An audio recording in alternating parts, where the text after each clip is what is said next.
Hey, this is the video I'm making for the final presentation in the juvenile delinquency course. I don't know if maybe you made any connection between the final presentation I made for the restorative justice course and this one, but I really initially based my character off of somewhat myself and other people that I hung out with when I was around 17, 18. It was just kind of just a reflection of that, but I did turn it I added a few more things that weren't um, involved in my life, and yeah, I just kind of made it its own, but I initially started out with kind of having those ideas in mind since I was kind of a rebellious kid myself. So, um, in the beginning, because of Ricky's, he doesn't really have any legitimate means or access to obtain normalized goals. He hasn't really been doing well in the U.S. public system, and he doesn't feel drawn to any subjects that are taught to him. His family doesn't really have enough money. He has a father that abandoned him. His mother's chronically sick and on disability, and his oldest brother is constantly having to work to pay for everything for the family.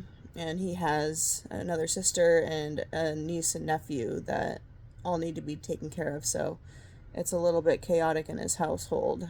And therefore, it's more of a strain for him to be able to really focus on trying to have any sort of realistic goals. He thinks that there isn't any realistic means for him, so he doesn't necessarily conform. So, out of Merton's 5 modes of adaptation, he's not conforming.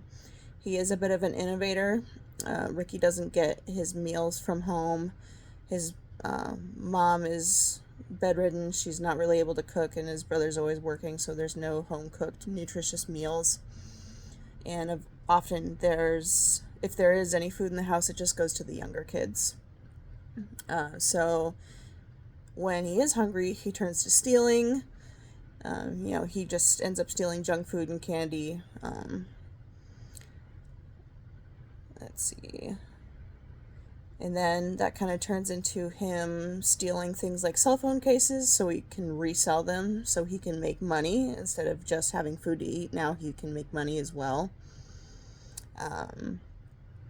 He also starts considering a career in marijuana and selling marijuana through a dispensary. He says that, that he realizes that there's good money to be made and he can do it legally. So, like, why not just keep selling marijuana and kind of centering his life around substances that he's using. He also is kind of ritualistic in that he has rejected the norms of like high school and he doesn't have a normal family life.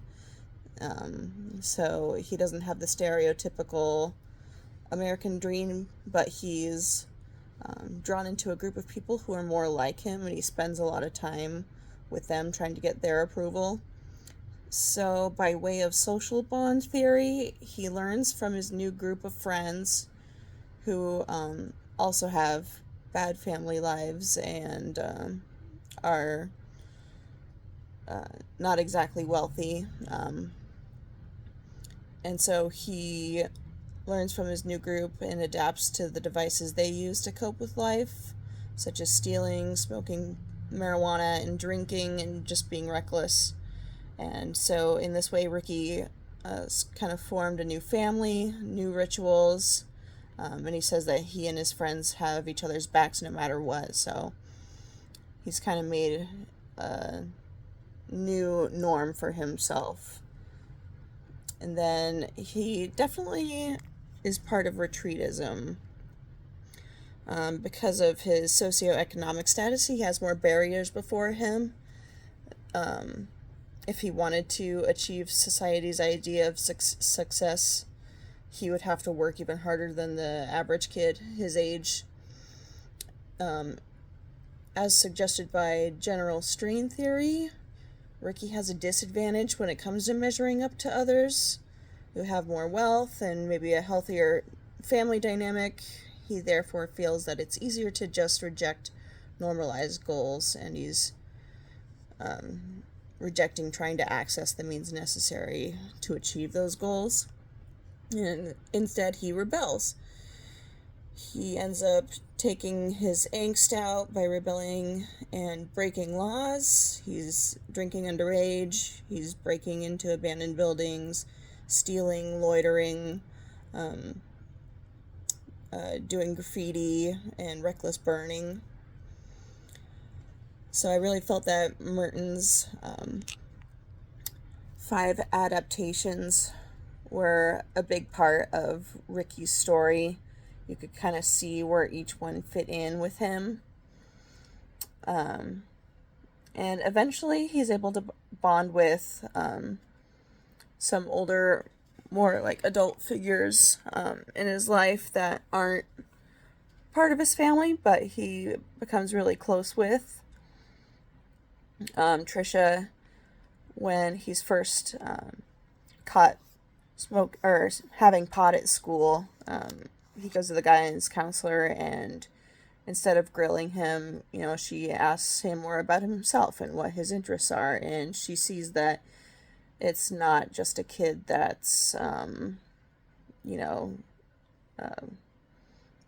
messing around because he doesn't care. She realizes that kids like this are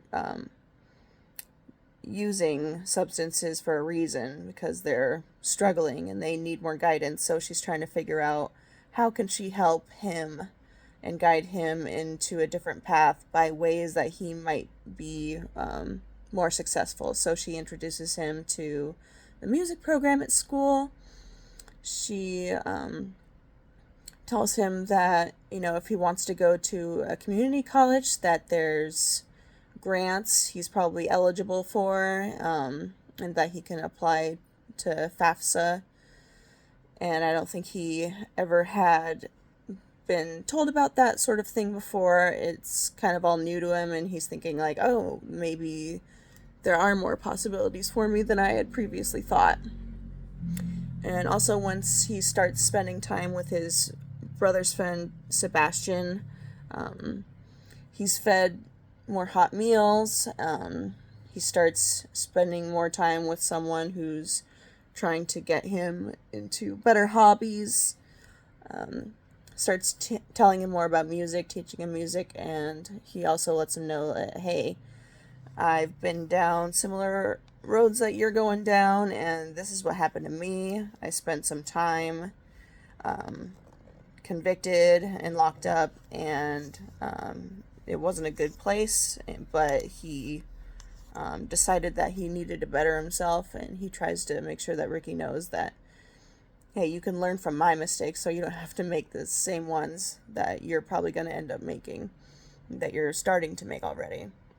And so he also guides him by saying, there's other areas, other subjects you might be interested in. You don't have to go to school just for math, English, science, things like that. You can go to a technical school for welding. You can do something like that and still make a lot of money. So in that way, he might be able to conform a little bit more, according to Merton. He'll find the legitimate access to success, and he'll have the means to do it through getting grants and whatnot for school. So how Ricky's life is kind of has gone towards the end of this term.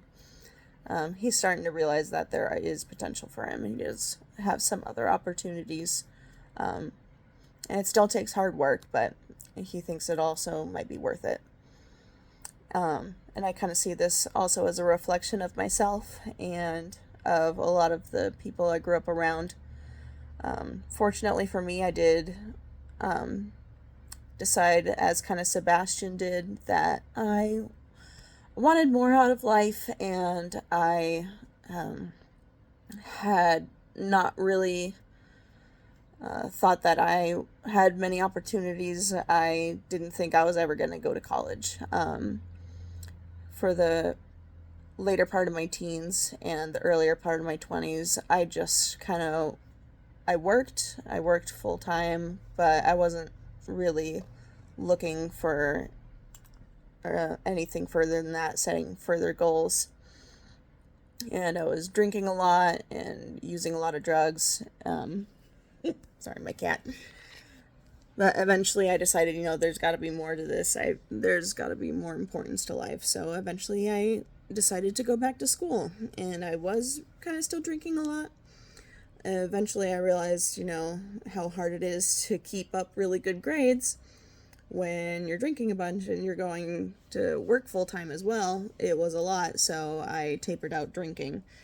Even though I was pretty high functioning before, it was just like so difficult. So I'm really fortunate that I decided to make that choice, and since then things have been going really good, and I'm really excited to see where my life goes.